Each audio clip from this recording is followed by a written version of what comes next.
Hi guys, my name is Chip.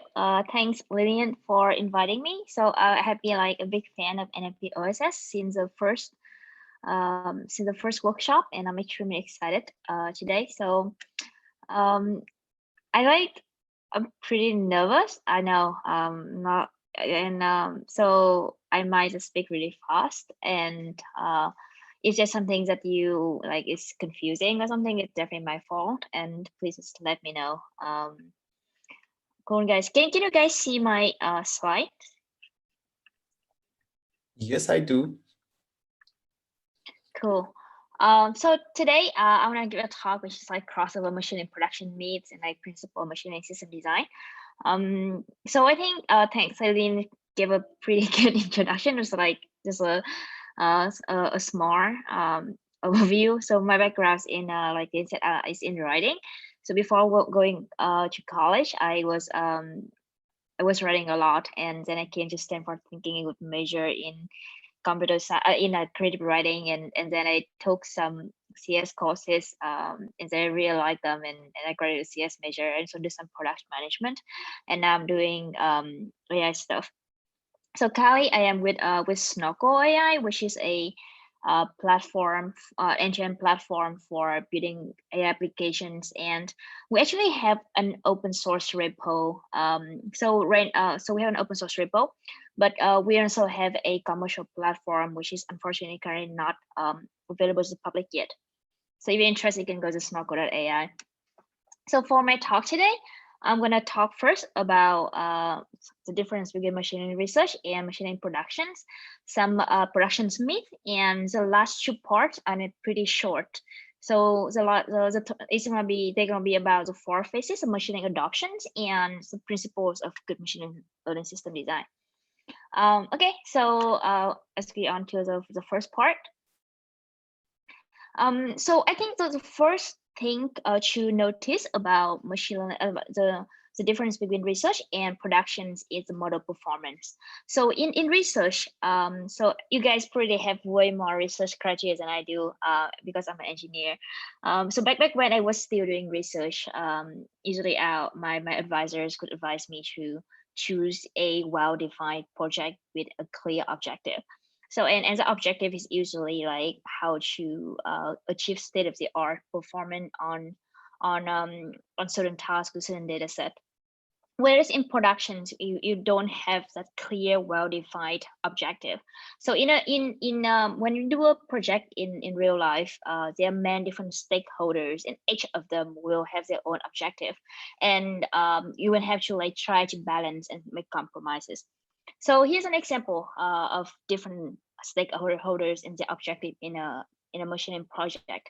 So the first one is probably machine learning team, people who are like, very excited about machine learning, and the objective might be like to just like get the best possible model performance at the highest accuracy.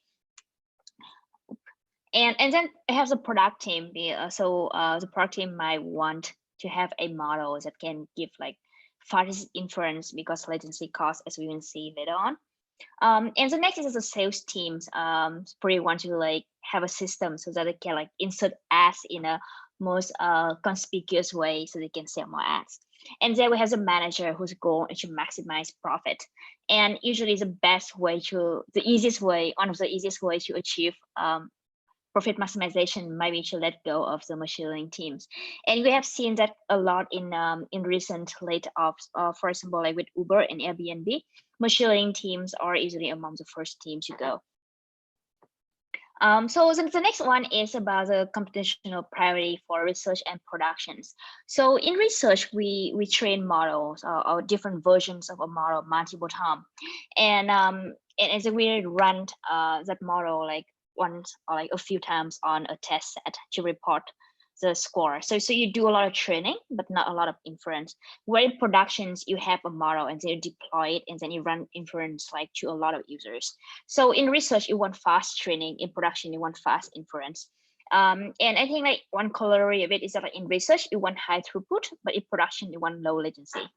So I think I know that you guys are pretty very familiar with latency and throughput. I just want to give like a refresher for like in the case. So one so if I I find like one a pretty interesting example to illustrate the difference between latency and throughput is like an ant carrying a leaf from a point A, like from a tree to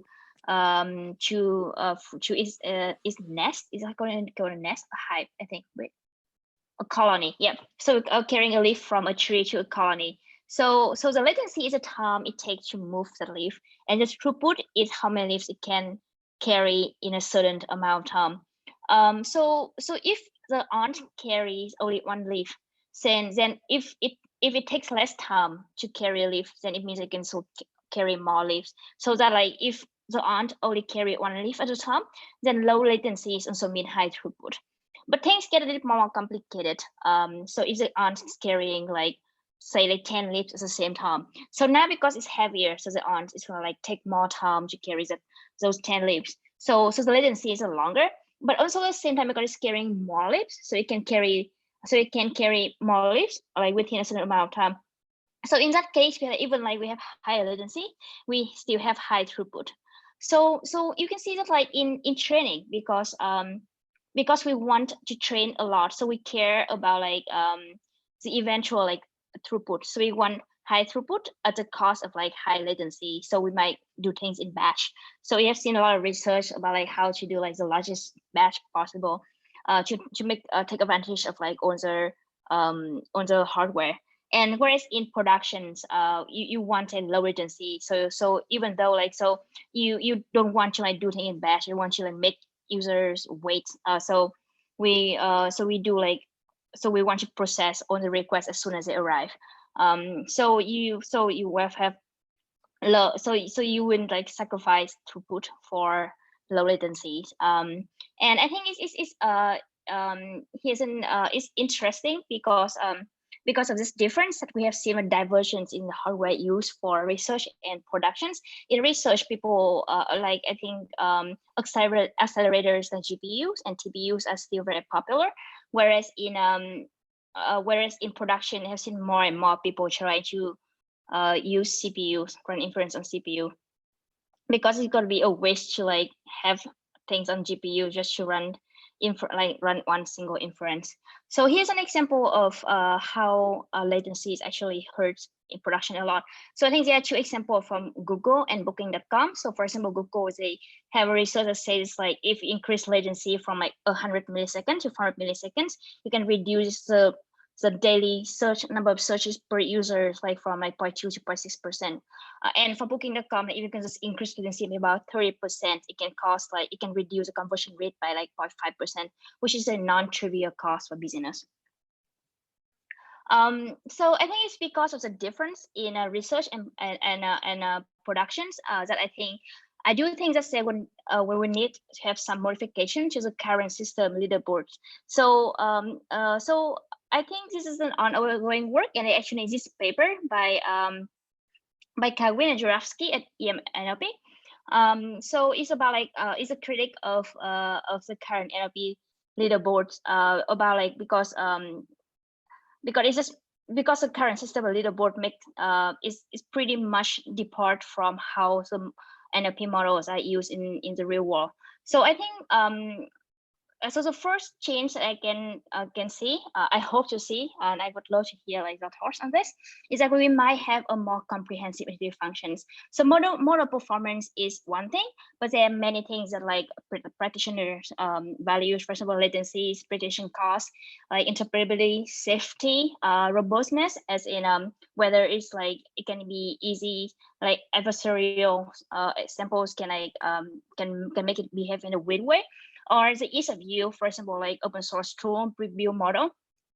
I think in recent years we have seen a huge adoption of BERT transformers. This still BERT, and I would argue that one of the reasons for the popularity of these tools is because of very popular open source tools like Hugging Face, and I think Thomas gave a great talk this morning about that. And also another is the hardware requirements for the models. Like if a model that is small and can fit on device and run really and doesn't require like very heavy computation, it pretty might require might be more valuable to practitioners. And also this prediction cost. Every time you make prediction, it costs money. So if you can reduce the cost, it would be great. So another change I see in the leaderboard, it could be make it more adaptive to different use cases. So the leaderboards we have right now is pretty static. So like we have a model and one single leaderboard. But I think like different people might value different aspects of the iterative functions differently. So for some people, like interoperability might be really, really important. So I think like the leaderboard should like also reflect that for them. So not so different companies who look at the same model, like they might value different models differently. So I think it's like, I think it would be really cool in the future, like if there's a company to say like, hey, I want a model that can do this task like with this level of accuracy, that can help you make prediction in this short amount of time and help you run some Skype devices, and like how much it can cost, and you can just like show them like a leaderboard is like adapted to a specific use case. And the next thing is just like in our benchmark system right now, it's just it's based on dynamic data sets. Data sets don't change, but whereas in productions we have like data sets that's like change over the data distribution change over time. And I think it would be cool to have a data set that can like somehow simulate that difference. Okay, so the next part, I'm gonna talk about like several machine learning production myths. So the first myth is that people say that deploying is hard, and I see that a lot of people scare especially recently graduates or like last year students, like, oh my god, you have already taken like ML courses, and so you don't know how to deploy a system. So actually deploying a machine learning model is pretty easy, and thanks to a lot of like open source tools recently. I'm sorry, I don't know why it's happening. So yeah, you can for instance, you can create some endpoints and put it on something like AWS, and their tools like Streamlit, I think Dash, just like allow you to like just create a very simple app, and you can probably do that like in like 2 hours. And I've seen people who like fluent in it can do it like even like under an hour. However, like deploy a system reliably is very, very hard. So like, for example, you can if you just deploy like a simple like object detections on the phone, you might see that like it might take like a few seconds for it to like make predictions, which is like really not very useful for a lot of use cases. So so like if you how to deploy a system so that it can minimize the latencies and it can serve like a lot of queries at the same time. So what if you have like 100 people sending in requests at the same time? How do you handle that? You have a system that can like scale up horizontally and vertically, and also systems that like can let you know when something goes wrong, and like just let the right person like know, because like you can't afford to have the entire team on call all the time. So like it could be really useful so that like can quickly figure out like who would be the right person to like bug when a system is down, and also like how to have a deploy so that you can easily like update or roll back the system. So very important. So I just like I really think imagine how hard it is to debug a machine learning system during research is like multiple times harder to try to debug a system live.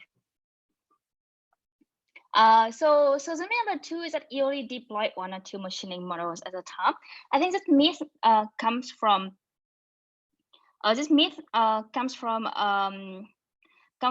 people who come from research environment where you usually work on a small number of models at the same time, or even as one model. And these models might interact very independently from each other.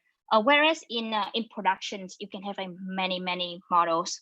So here's an example. Like here's one example. Like if imagine we're running something like Uber.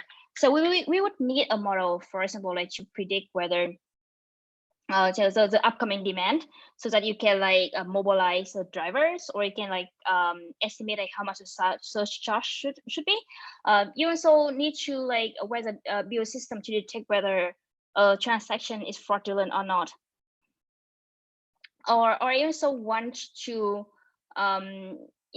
like predict the churn rate. For example, like if you so it's very expensive to acquire users. So you don't want the system to user just leave the system. So you need to detect whether a system is a user is about to leave the service, so you can like have some like action to put them back in.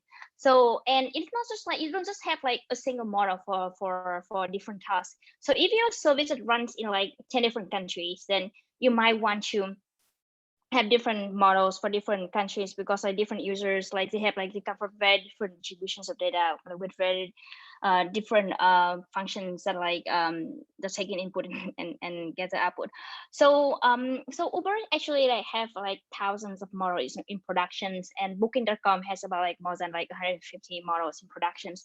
And here's one example, like here's one screenshot from a Netflix talk about like some of the tasks that you machine learning model for, and you can see a lot of them like classify supported kits, like fraud detections, screenplay analysis, machine translations.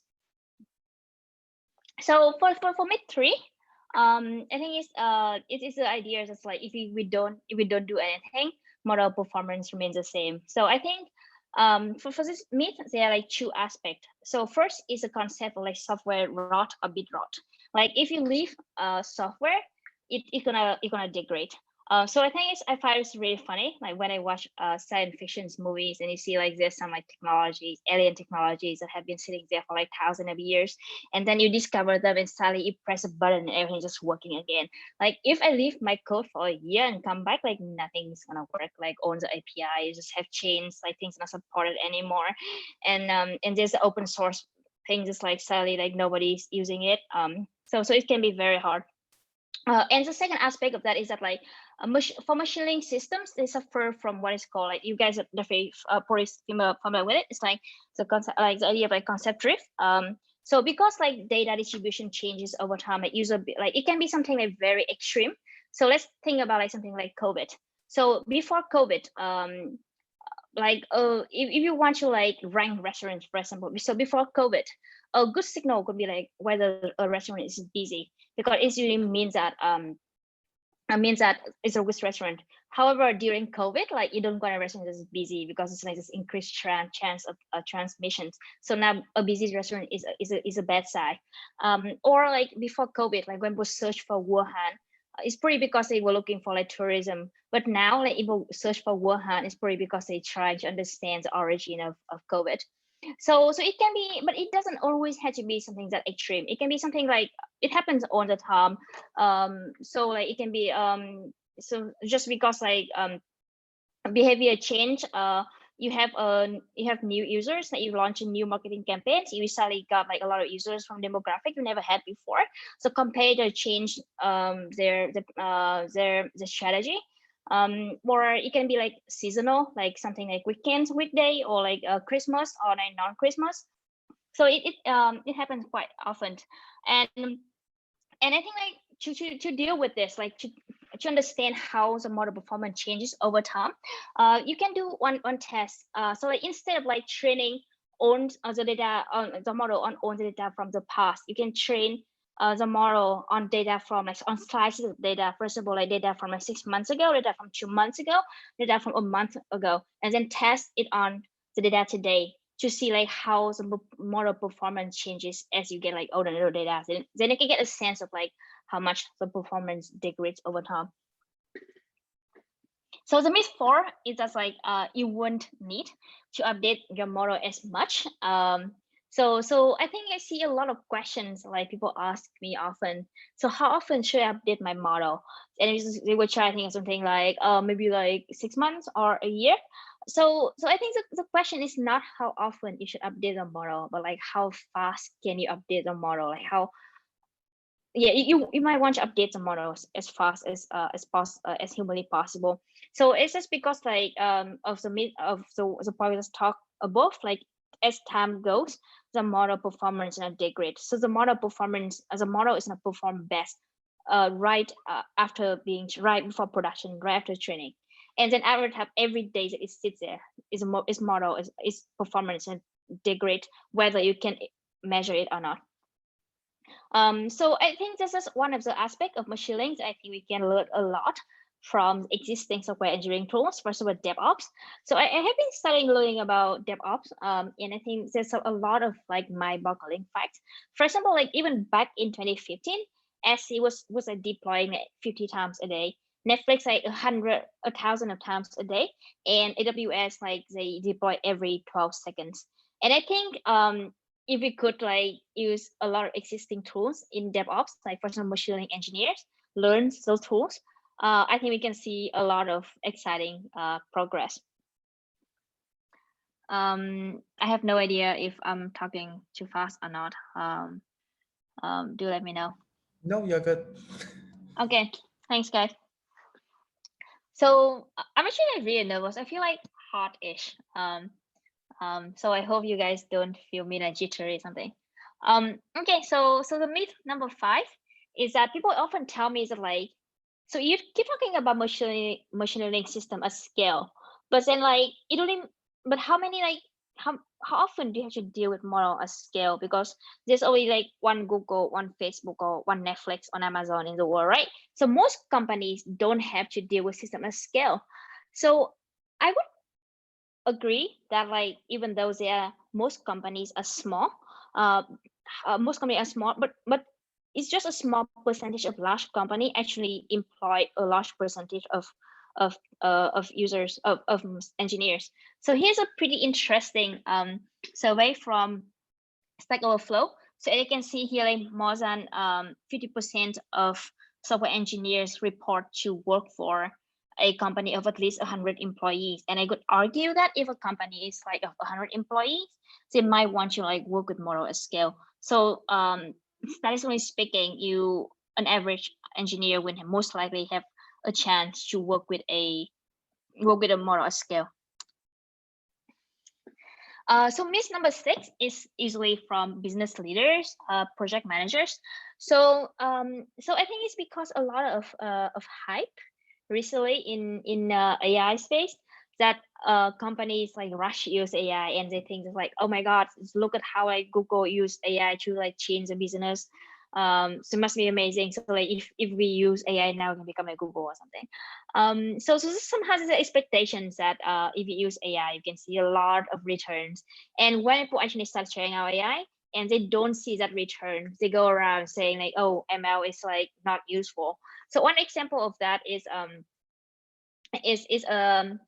a article by Wire very recently when they talk about like only 11% of like of companies who have seen sizable returns after using AI. And I think it's pretty interesting because I think that number, according to our context, can be very misleading. So I think it will go, so it's very misleading because AI, I believe that AI can transform the business. Like it can potentially transform the business, but it's unlikely it's gonna happen overnight. I think I'm a bit like confused about the Wire article. So it's like, so I think for the Wire article, sorry, I'm just like a bit spacey. For the Wire article about how most so because that Wire article doesn't take into account the maturity in the deployment of different companies. So how long companies have been using machine learning can really influence how much time it takes for the company to bring a model into deployment. And have we seen about like the longer a model sits and not being deployed, the worse the performance is gonna get. So that the company is gonna get less returns. And also another aspect is that like the longer it takes to bring a model into production, the more engineering costs is gonna incur. Also like lead to like less returns on investment. I think this is a pretty cool survey by Algorithmia about like how long it takes for a company to bring model into productions based on the maturity. And you can see here like 4 companies with sophisticated pipeline. For example, like over 5 years, like almost 75% of them can bring a model into productions in like in under 3 months. Whereas for company who just started in AI using machine learning, you can see that a lot of them, like more than 25% of them, take oh, I'm sorry, like for the system, like 75% of them, they can bring a model into under 30 days. Whereas for like less sophisticated, it takes like over 25% of them take like longer than 3 months to bring a model to productions. And 3 months is a lot of time, like for a model just like to sit there. And a large chunk of them might take about a year. And you can pretty tell like if a machine learning model sitting there for just a year not going to perform very well in today data. Okay, so I think for the next part, I'm not talking about the 4 phases of machine learning adoptions. So I think the first phase is like before machine learning. I think it's a pretty great quote by by Martin Zimkovic, who wrote The Rules of Machine Learning Engineering. If you haven't read that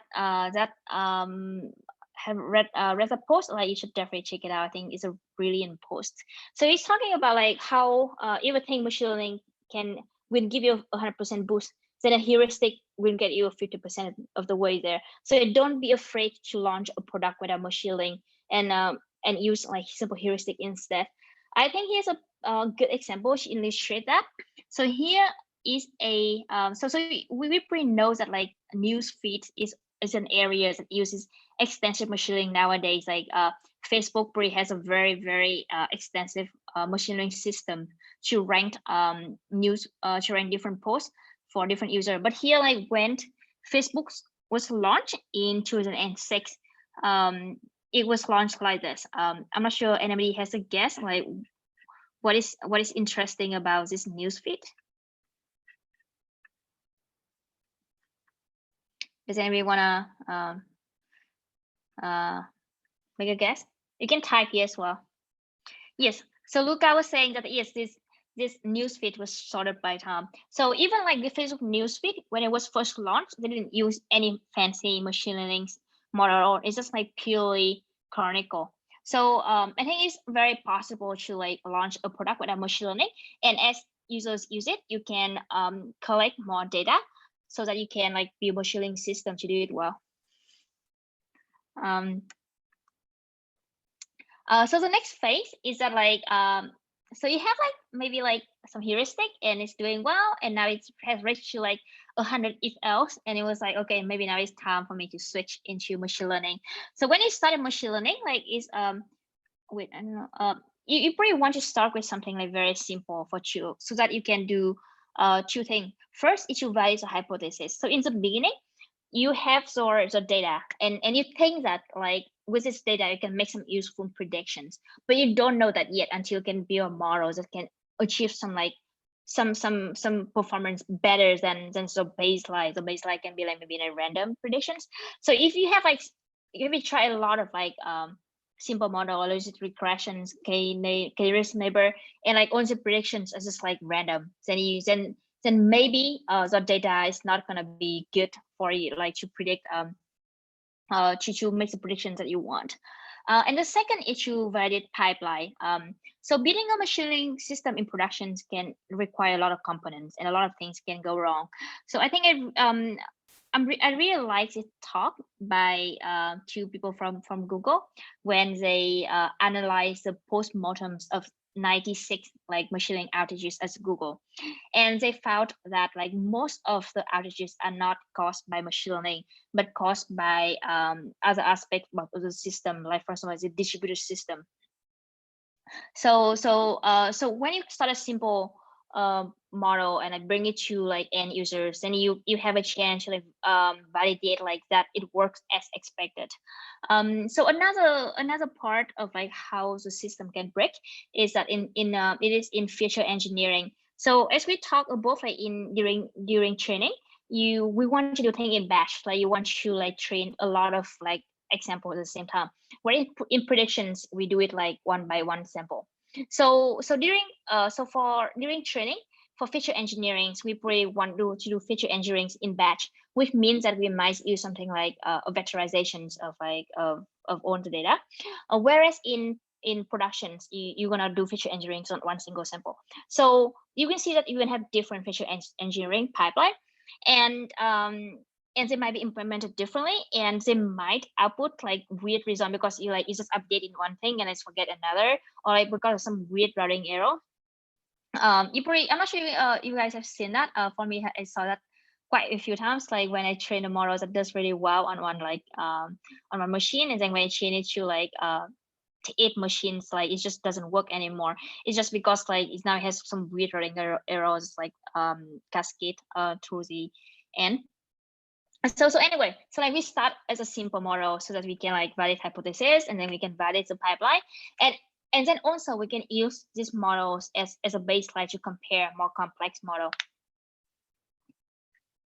So the next phase, after we trust our data, we trust the pipeline. Now we might want to like optimize for this simple model. So you can try like different objective functions. You can try like different engineering techniques.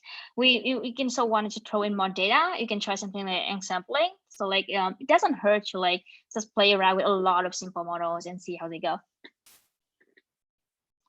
And I think it's really cool. It's just like you can also use the output of these simple models as input into more complex models. So phase 4, it has like we have done on that, and I think like you really want like more. You want more performance. So now is the time for you to use fancier systems like something like BERT. So I just want to make a note on this, like to try complex systems. I know that in the last decade, people have been very excited on like learning systems and think of like rules-based systems or something of the past. But I don't think of them as something mutually exclusive. Like you can use them together. So for example, like at Snorkel, we for our labeling functions, so we use like rules-based to generate features, and then we use them like to train like a fancy learning model. So here's actually the end of my talk. So here are some of the principles of good machine learning systems that I have been thinking about. This like really work in progress, because I think like to come up with any principle is an overarching goal. So if there's anything that you guys have questions about and want to discuss, I would love to like hear too. And for those who are more interested in the topic, I want to give a talk. I want to give a course on machine learning system design at Stanford. I'm going to try to make as much materials online as possible, and I'm also looking for reviewers for my lecture notes. So if anyone's interested, please let me know. Also can reach out to me either through like LinkedIn, on my email, or my Twitter. Thank you, guys. Okay, thank you, Chip. This is really interesting, and this is a whole chunk of engineering and also like principles that we skip when we do research. We just let's aim to beat the leaderboard. But what is the leaderboard? And yeah. So let's open the floor to people for questions. Any questions? Hi, can I jump in? Hey. Hi. I'm Daniel from University of Melbourne. Thanks so much for the talk. It was really, really good. Particularly for academics like me, it's always nice to hear what's happening in the industry, because we usually are not really aware of this things you mentioned in your talk.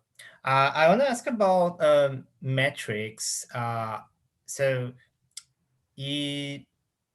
for instance, if you're doing like classification, at least in NLP, everyone like evaluates either accuracy or F measure, but sometimes you do see precision recall separately.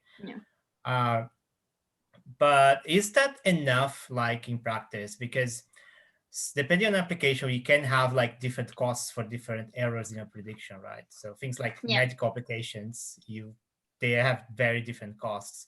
So how do you treat this in your work? Is it enough to just show accuracy to the respective stakeholders, or do you talk to them to come up with a better evaluation protocols, a mix of both? Can you? Yeah, so that's a great question. You brought a very good point. That like not people want to care about the same metrics, right? So you see on little board, you have like one single metrics, like maybe F1 score or like accuracy, but whereas like in productions, they don't mean the same thing, right? So for some people, like a false negative is gonna be like cost a lot more than false positive, so they care more about false negatives than false positive. So so that's great questions. And questions is like, how do people in production communicate on that, like how do you decide on that? And it's not an easy process, because as you see, like metrics gonna be just one of the things that like different stakeholders care about. So it's already hard to like agree on the larger objective, and so like much harder to go into a small like fine-grained objective. So I think that I have seen in industries is that like people can't agree on a single metrics. So for example, in like advertising world, right? Like for example, like some people believe that like click-through rate, a click-through cost, or like I'm not familiar with like with all the advertising world, but like like how book value, like how much it costs for like impressions. But some people like, oh, it's worth more if people actually click on it. So sometimes, so you can either like optimize for the number of times that something shown, like impression rate, or you optimize for like how often people will click on it after they see it. So I have seen that just like there's just two metrics and people can't even agree on it. And what they do is that like people would run things in like in tandem, like A/B testing. So you allocate maybe like 1% of the traffic, and you spend half of it on one metric and the other. So you use half of it for the model optimized for one metric, and you use like other half on like a model optimized for another metrics. And you can observe for like maybe like a month, and see, maybe a month is too long, but like, and see like which one like leads to like better business outcomes. And also again, like calculating a model from like business outcomes actually not that easy, because like many different things can affect it. So it's a very difficult question to answer for. Is this, just follow up, like, is this one of the reasons why you have multiple models being deployed at the same time, as you mentioned in your talk? Like, Yes. because you have Yeah. So that's definitely one of the reasons. A lot of companies do it. So they have that, like you can serve them in tandem. You also have like so A/B testing. You also have multi-bandit the multi-arm bandit, like scale, like so you can read about a lot of different risk strategies company have. And like different one strategy might require multiple models at the same time. Or some companies have seen that they even like deploy like several models, and they have like another system to like aggregate from this output, and then they output another like final predictions. So it's more like ensemble in production. Thank you very much. Yeah, thanks Daniel. Thank you. Interesting questions, actually. Hi, Chip. This is Luca. I'm an applied scientist and I was in Alexa, and I'm going to ask you your opinion down this topic because it's near and dear to my heart. Especially like one of the things that always strikes me when you move from like sandbox models to deploy models is the disagreement that you often see between your offline testing and then the business metric that you calculate at runtime when you're serving this model. Do you have any thoughts on that? Any experience? How would you typically approach that? So you're saying that like in research you like during development you have like you observe one single objective, right? Like model performance, and in productions you observe different things. Sometimes you develop these models, they work great in whatever annotated data sandbox area that you have in your training scenario, and then you go to deploy them to customers, and you A/B test them, you launch it some other ways, and they don't work as well. And I don't know. Sometimes I'm always puzzled when I see this, and every time it's a head scratcher. You spend several days trying to figure out, okay, what's happening here? How do you tackle this situation? Do you have like a checklist or typical approach you go and follow for this? Yeah, that is like a great question. That's like is something like I also like agonize over. So I have you guys heard of this saying, like no matter how well it tests the system in sandbox, something's gonna go wrong. Like so I think you guys have heard of the term recently, we're going to test in production. So yes, it's like it's impossible to test something in a sandbox. So like you have to rely on like test in productions. And I'm actually like I have seen a recent pretty interesting Medium post was called like test in production the safe way. So I think it's a reality that we just need to embrace. And I think like how to like how to debug something go wrong. So I think it's firstly like if we can understand the assumptions we make as much as possible, it would be great. So when we change the model, right, even though it's just a model we change, like we are also making a lot of assumptions about the data. Like even though we don't like say it out loud, we're just thinking, oh, it isn't age possible. Like people really just like say age between like what like was a maximum probably like 125. Like it's so a lot of them like just like the assumption you think that everyone know. And then it don't do it. So like you could try to like hard code those assumptions as much as possible. So for example, like data validations. So you could say like explicitly say like this field of data can only like has expect like from this range to that range, and then you like check it like in e-file. So you could have to implement that in our inference pipeline to make sure that every data that enter the system to prediction could they pass that check like something like off normal.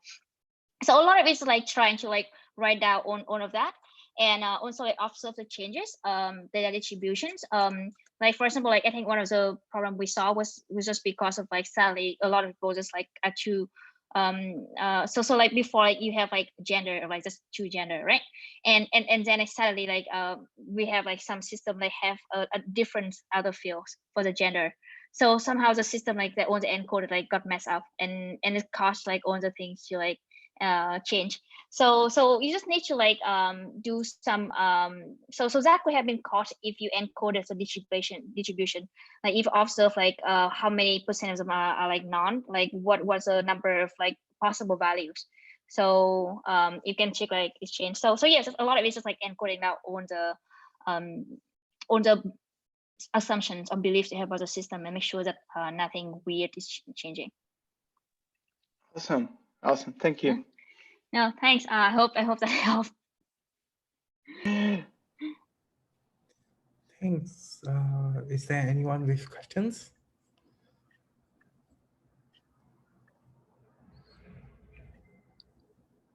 I think it's also like Tom. So if you guys have any like questions, like feel free to like reach out to me later. I do have a question actually. Okay. Yeah. So like currently in NLP, we are talking about leaderboards, and then there's many cases where some of the leaderboards have become a little more diverse, like take on multiple tasks and trying to aim for multiple tasks. In that case, what do you really see when a paper is trying to say that we have already diversified our risk by saying that the model works on different tasks, but actually in production, some other new tasks fail? Like, will there be an end to this multitask kind of evaluation, or what do you think? Oh, this is interesting. So you're saying that like, so you're asking about like a different type of generalization, right? So you have generalization like on unseen data, and now you're asking about generalization to the unseen tasks. Yes. Is that correct? So yeah, that's the question. Yes. So I think like they're having a lot of exciting work, and I think it's like really amazing that like people done great work like Super Glue plus plus, and it's like actually shown that like there are models that can perform well on a lot of like on a lot of tasks. But I think like yeah. So even like within a single task, like even the different type of data might make a model performs very differently. For example, if you have some like a document classification task, right? Like if something like if store data, so even though you say it's one single task, but like if the data like comes from different languages or like different type of length, then you can sort of like perform like some different models and perform very differently. So even for tasks are really hard. Have you guys heard of the task set? So it's like I think a team at Google, they try to train learned optimizers that can do exactly what you say. It's like learn generalize to out like never seen before task. So I think like they collect a set of like 6,000 tasks, and they found out that like number of tasks actually matter a lot. Like the more tasks you add into the set, like the better it's generalized. So yeah, so I think it's an interesting research direction. I think it's a bit niche, but I can see a lot of exciting work on it. Cool. Yeah. Any other questions from other people? I don't hope. Yeah. No more questions. Then I can ask one more question if it's okay. Yeah, sure. It's okay. Okay. Yeah. Very quick. Is there any? What's the role of like error analysis in your pipelines? Do you?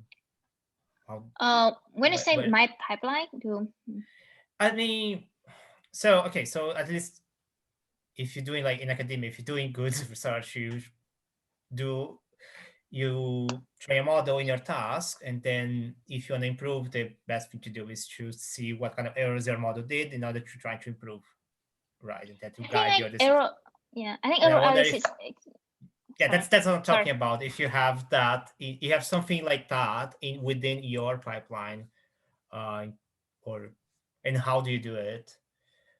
Yeah, so it's really great. I think error analysis is extremely important. I think like I could say like they're important for two reasons, right? One is that like obviously you need to understand the error, or like what caused where it goes wrong, so you can improve on it. And I think like iterative development is extremely important. So you need to like look at errors of like every single step and see like what goes wrong, what can be improved. And the second, like error analysis help like interpret like with fairness. So just by looking into the errors and I see like where in what like kind of like what area, like what part of the data where it usually wrongs, and we can understand like what potential bias the system has. So and for us like am I allowed to talk about Snorkel? I don't want to sound like I'm selling it too much. No, sure. Talk about it. Yeah. So yeah.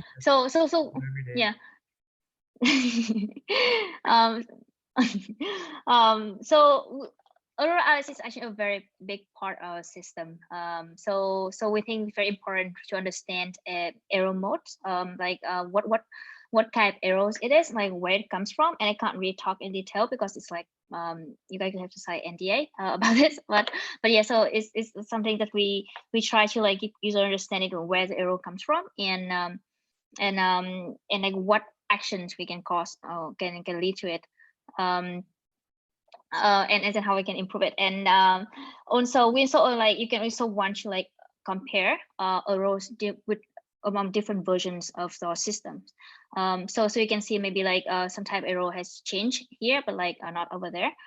So and also like you also want, I think it's really important is that like you look into different slices of data, because I think like one thing I see about in the research is that like people like tend to like look at data like this one single test set, a global test set. It's like and it's just if it does well, the global test set is like it's more important.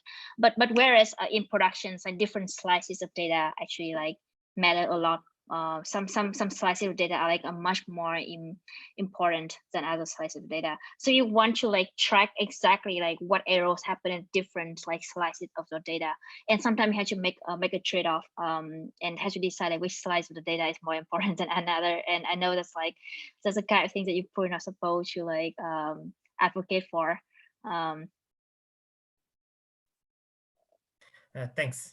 I'll be quiet for sorry. No, I'm sorry. I'm not sure like what I can I'm not sure if like if there's anything you can make it more clear. Like I mean like no, deeper, that's it's I think the interesting bit, at least from my side, is that I mean what you said is in line with what I've been hearing from data scientists as well, where like it seems like in academia you always just want to sell the good things, which is the best accuracy, best metrics, and then what data scientists in this tell me is that, well, are actually interested in checking the errors and see what kind of errors you're doing. That's what's more important to us than the actual accuracy. So it's like sometimes. Yeah, so like it's not just like error, it's like acceptable error. You know, like sometimes it's like if it's like 1% error is okay, but like what if something like widely wrong, then you probably don't want to do that. You probably knows about like that example of the Google video recognition, right? And it's just like it's somehow like recognized like African Americans as like gorilla or something is like extremely offensive. So like it's like some kind of errors that are really, really wrong. You don't ever want to make it. But like some other error can be like acceptable. Thanks. I don't know if this is in line with Chip also you do in your production, but moving from when I moved from like my PhD from academia to industry, one of the things I noticed and one of the things I really came to rely on is the ability to log everything at every step of like a production pipeline. And then how you do data science on top of that. You build your models to try to interpret your logs, which is something that never crossed my mind before, but then I came to rely pretty strongly on it as my career in industry progressed, which I think it's interesting, and you see very little of that in academia. Yeah, I think like Luca got a great point. Log is such a big part of productions, which is crazy. So like you have like different type of log as well. Like you have logs is like, so basically people nowadays will have this idea of like log everything, like everything.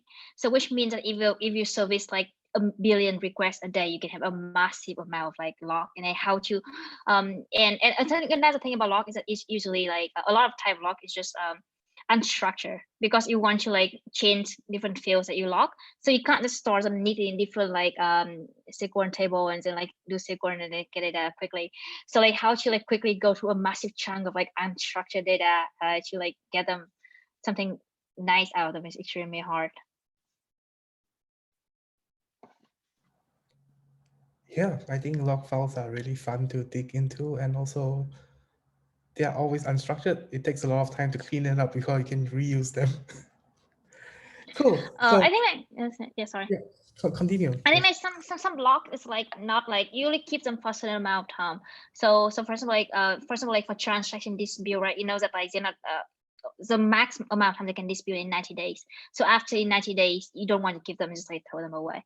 But like another data block type blocks is like you can first of all like users input and the predictions. So you might want to store them to use as like training data. So you might want to keep those longer and you might want to process them. It definitely go with what you were mentioning before about like how things get stale pretty quickly in a production environment. So I know I like when you log a lot, but then you throw away quickly because stuff gets stale anyway, so it doesn't really matter.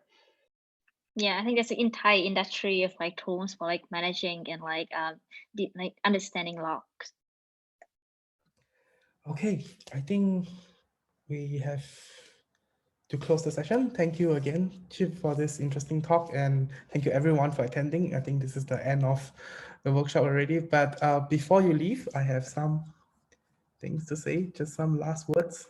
Don't go first. Thank you again. So please log into the bit.ly/NLP-OSS 2020 to give us some feedback on the workshop, how we can improve, how you want to see the workshop again. Traditionally, we're doing it every 2 years. So 2018, 2020, the next one should be 2022. But if you really want it next year, do tell us in the feedback form. We'll try to see what happens. Thank you, Chip, and also our two other speakers earlier in the morning. So it's Thomas and Spencer, and they all give different perspective of NLP as well as open source that we don't usually see, especially during our academic work. So yeah, thank you all again. And then last thing is thank you all the presenters, the authors that have presented the papers and the posters, as well as the attendees that just come here and support us and understand and learn more about NLP-OSS, as well as open source itself. And of course, there's some photos that I took of our massive poster lightning rounds. And yeah, feedback form. And before we leave, let's do something else. Let's try to turn on our videos and just wave and say like, yay. Oh, everybody's leaving after. Okay, I'm gonna take a photo at some point. Okay, there's too many leaving. There's like fake me everywhere. But yeah, so thank you all. I hope you guys have a fun time in the workshop. Enjoy the rest of the conference. And yeah, feel free to ping us online if you have any feedback. We are always there on the Rocket Chat until tomorrow. And then if there's anything, you know our email, nlpos.workshop@gmail.com. Thank you again, Chip. Thank you again, everyone, for attending. See you then. Thank you. Bye. Bye.